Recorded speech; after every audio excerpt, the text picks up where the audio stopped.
हर्षद मेहता, असली big bull दलाल street के। क्या जो हुआ वो सच में एक स्कैम था या फिर एक फ्रॉड? एक अकेला इंसान इतने बड़े साजिश कैसे रच सकता है? या फिर ये एक कॉन्स्पिरेसी थी इनके खिलाफ जिसमें इनका फंसना तय था?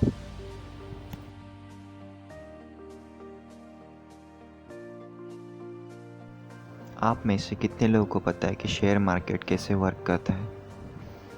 कितने लोगों को पता है कि एक्चुअल में ट्रेड कैसे किया जाता है और कैसे पैसे कमाए जा सकते हैं? आज भी पूरी इंडिया की पॉपुलेशन को काउंट करें तो सिर्फ 10% लोग ही शेयर मार्केट में ट्रेडिंग या फिर इन्वेस्टमेंट करते हैं। हर्षद शांतिलाल मेहता ये उन कुछ गिने चुने लोगों में से थे जिनको इन सब का नॉलेज था और हिम्मत भी थी। हर्षद मेहता का जन्म 29 जुलाई 1954 पानेली मोती, सौराष्ट्र, गुजरात यहाँ पे हुआ।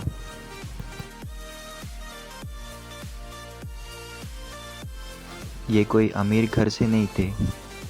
इन्होंने अपने यंग एज तक मिडिल क्लास जीवन ही जिया अनटिल इनको जॉब लग गया एज अ जॉबर एक स्टॉक ब्रोकर के पास। पढ़ाई में तो एवरेज थे बट क्रिकेट में काफ़ी इंटरेस्ट था। बच्चों के उज्जवल भविष्य के लिए शांतिलाल मेहता जो कि हर्षद मेहता के पिता थे उन्होंने मुंबई शिफ्ट होना तय किया। फिर हर्षद मेहता करीब करीब 20 से 25 साल होने तक घाटकोपर के एक चाली में रहे और वहीं पे उनकी शादी भी हुई। वो पहले से ही फैमिली पे कंसंट्रेट करने वाले इंसान थे। अय्याशी की ज़िंदगी उन्हें पसंद नहीं थी, जो भी करेंगे फैमिली के करेंगे। मुंबई तो आ चुके थे लेकिन स्ट्रगल तो ख़त्म होने का नाम नहीं ले रही थी। अब तो वो शादीशुदा भी थे। शादी होने के बाद उन्होंने करीब करीब 8 साल तक अलग अलग जॉब किए लेकिन सक्सेस और पैसा कभी एक साथ टिका नहीं।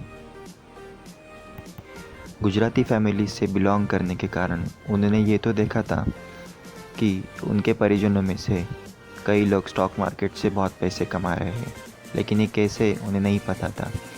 तो उन्होंने एक स्टॉक ब्रोकर के पास जॉबर की जॉब शुरू की। उसमें से उन्होंने धीरे धीरे अच्छा कमीशन कमाना शुरू किया। बट उन्होंने एक ऑब्ज़र्व किया कि जो स्टॉक्स में इन्वेस्टमेंट करते हैं उससे जो प्रॉफिट मिलता है वो एक कमीशन से कई गुना ज़्यादा है। बट शेयर्स को बाय करने के लिए तो मोटा पैसा लगता है, तो ये पैसा आएगा कहाँ से? नॉलेज है, सब कुछ है, हिम्मत है, मेहनत भी है और दिमाग भी है, बट पैसा नहीं है। तो उन्होंने अपने एक्सपीरियंस लेके एक ब्रोकिंग फर्म शुरू की। उन्होंने अमीर लोगों के बजाय कॉमन मैन को अप्रोच करना शुरू किया। अमीर लोगों के पास क्यों जाए, उनके पास तो पहले से पैसे हैं।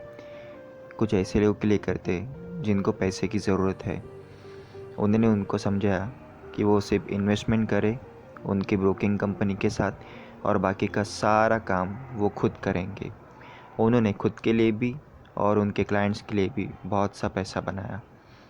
ये करते समय उन्होंने ये नोटिस किया कि कुछ न्यूज़ ऐसे रहते हैं जो कि कभी बाहर नहीं आते, लेकिन वो न्यूज़ कुछ पर्टिकुलर कंपनीज़ के शेयर्स को बहुत ज़्यादा हिला के रख देते। तो ऐसे न्यूज़ के ऊपर शेयर्स बाय करना उनको सही लगा। उन्होंने धीरे धीरे करके इनसाइडर इन्फॉर्मेशन निकाल के स्टॉक्स में इन्वेस्टमेंट करना शुरू कर दी। एक समय ऐसा आ गया था कि उनका दबदबा इतना बढ़ गया था कि हर्षद भाई ने इस स्टॉक में इन्वेस्ट किया है तो पूरा का पूरा दलाल स्ट्रीट उस स्टॉक के पीछे भागने लगता। हर्षद मेहता का सक्सेस रेशो इतना बढ़ चुका था कि उनसे बहुत से दोस्त बन गए थे और इसी कारण किसी ने उनको मनी मार्केट से इंट्रोड्यूस किया, जिसमें जो पीएसयू या फिर प्राइवेट बैंक्स है वो एक दूसरे के साथ ट्रेड करते हैं और ये ट्रेडिंग रहती है गवर्नमेंट बॉन्ड्स की या फिर अलग अलग सिक्योरिटीज़ की। अगर स्टॉक मार्केट का टर्नओवर 100 करोड़ था तो वही मनी मार्केट 2 लाख करोड़ की ट्रेडिंग करता था। मतलब पैसा तो बहुत ज़्यादा था और मनी मार्केट में जो ब्रोकर थे वो भी बहुत ज़्यादा कमा रहे थे।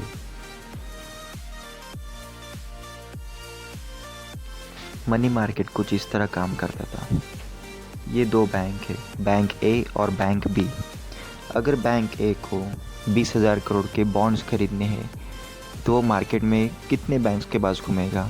उनके पास इतना टाइम भी नहीं था और मैन पावर भी नहीं। तो यहीं पे हर्षद मेहता का रोल आता था।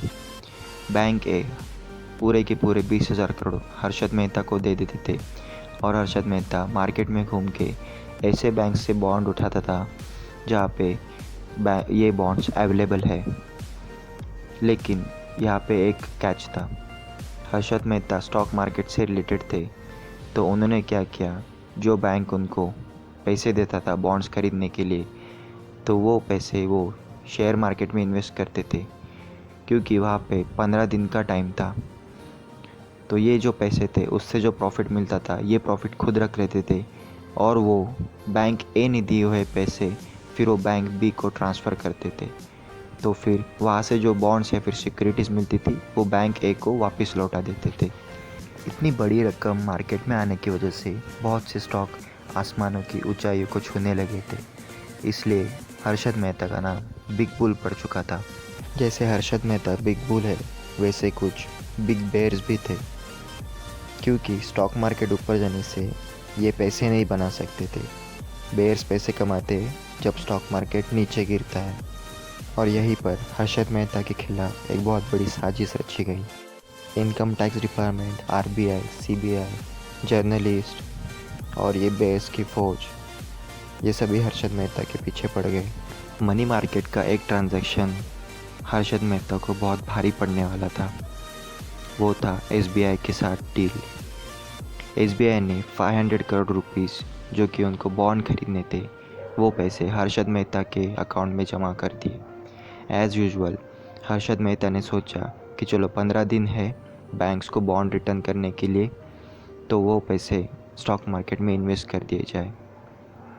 पैसे तो स्टॉक मार्केट में लगा दे चुके थे, लेकिन उसी वक्त कुछ बेयर्स लोगों ने स्टॉक मार्केट में हड़ताल मचा दी। स्टॉक मार्केट बंद हो चुका था, पैसे अटक गए थे 500 करोड़ रुपए। और एसबीआई क्वेश्चन पूछने लगे कि 500 करोड़ रुपए गए कहाँ। ऊपर से आरबीआई के पास ये ऑडिट रिपोर्ट पहुंच गई कि एसबीआई की बुक से 500 करोड़ रुपए मिसिंग है, तो ये पैसे दिए किसे। वहीं पे ये बात जर्नलिस्ट को पता चली, तो उन्होंने ये ढूंढ निकाला था कि ये पैसे हर्षद मेहता के पास है।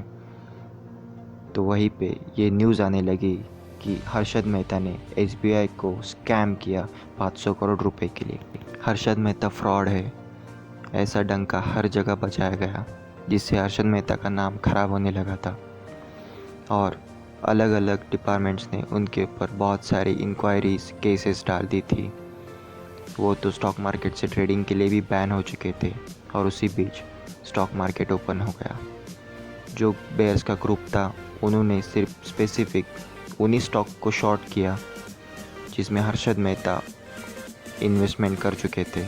इन बेयर्स के ग्रुप ने इतनी ज़बरदस्त शॉर्ट सेलिंग शुरू कर दी थी कि जो सेंसेक्स हर्षद मेहता ने 2000 से 4,500 5,000 तक लेके गए थे, वही सेंसेक्स आज वापस 4,500 से 2,500 तक नीचे गिर चुका था।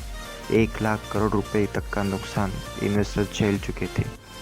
ये बात थी 1992 की। इतने बड़े क्रैश के लिए हर्षद मेहता को जिम्मेदार ठहराया गया और अलग अलग स्कैम के केसेस में उनको जेल जाना पड़ा। स्कैम का आंकड़ा कुछ 25,000 करोड़ का था। ये प्रेशर इतना बढ़ चुका था उनके ऊपर कि 47 के एज में उनकी हार्ट अटैक से मौत हो गई, वो भी थाने के सेंट्रल जेल में 31 दिसंबर 2001 को। करोड़ों के फ्रॉड्स तो आज भी आपको देखने को मिलेंगे, लेकिन नहीं मिलेगा तो हर्षद मेहता जैसा इंसान जो अपने साथ दूसरों को भी अमीर बना दे।